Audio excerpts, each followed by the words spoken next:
l'Oficina de Joventut Figueres a l'Empordà FEM ha incorporat l'Oficina Jove de la Generalitat. D'aquesta manera, en un mateix edifici, s'apleguen els serveis d'informació i assessorament als joves prestats des dels àmbits municipal, comarcal i nacional. Necessitàvem un lloc neuràlgic i què millor que un antic alberg que des del 1974, que m'han informat, era el casal de joventut i que després, el 1986, precisament un 10 de juliol, la Marta Ferrusola, fa 29 anys, va inaugurar-lo.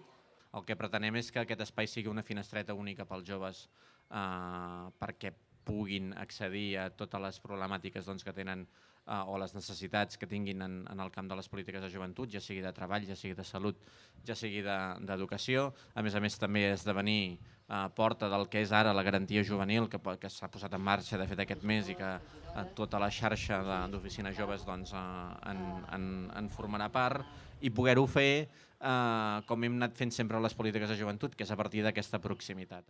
Diferents activitats lúdiques han complementat la inauguració del nou servei que ha de fer oblidar el nom d'antic alberg amb què encara es coneix aquest espai.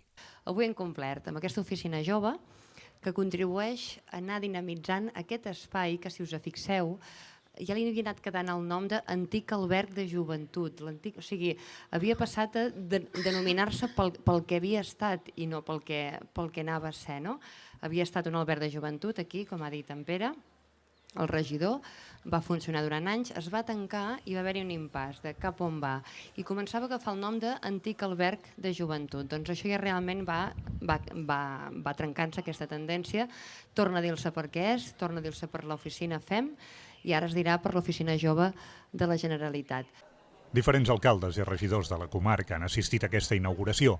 L'Oficina de Joventut també treballa en projectes de futur, com un buc d'assaig de grups musicals. Tenim altres projectes que anirem afegint. Un dels projectes que farem més endavant i tenim d'això és una necessitat que el jovent té, que és un buc d'assaig. Estem fent mans i mànigues i projectes perquè puguem tornar a venir aquí i amb tots els grups locals i comarcals que hi ha aquí puguem tenir un lloc on te puguin assajar i on es pugui ells mateixos promocionar. Una altra de les funcions d'aquest equipament és ser un alberg d'entitats. Sabem que hi ha una necessitat de llocs per les entitats. Tenim un alberg d'entitats. Nosaltres creiem que un lloc ha d'albergar, no ha de ser com un hotel, ha de ser un alberg on es poden compartir i veieu que allà podem compartir, totes les entitats que puguin venir poden compartir espais. Fins i tot aquí tenim domicilis d'entitats que no tenen locals i els hi fiquem aquí, el domicili social el fiquem aquí. Un brindis i un pica-pica han complementat aquesta jornada inaugural on també hi ha hagut una jam session oberta als joves músics de la comarca.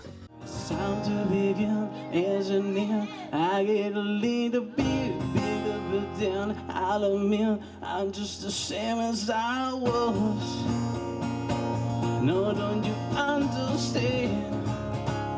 I'm never changing who I am. It's time to begin, isn't it? I get a little bit bigger, but then I'll admit I'm just the same as I was. No, don't you understand?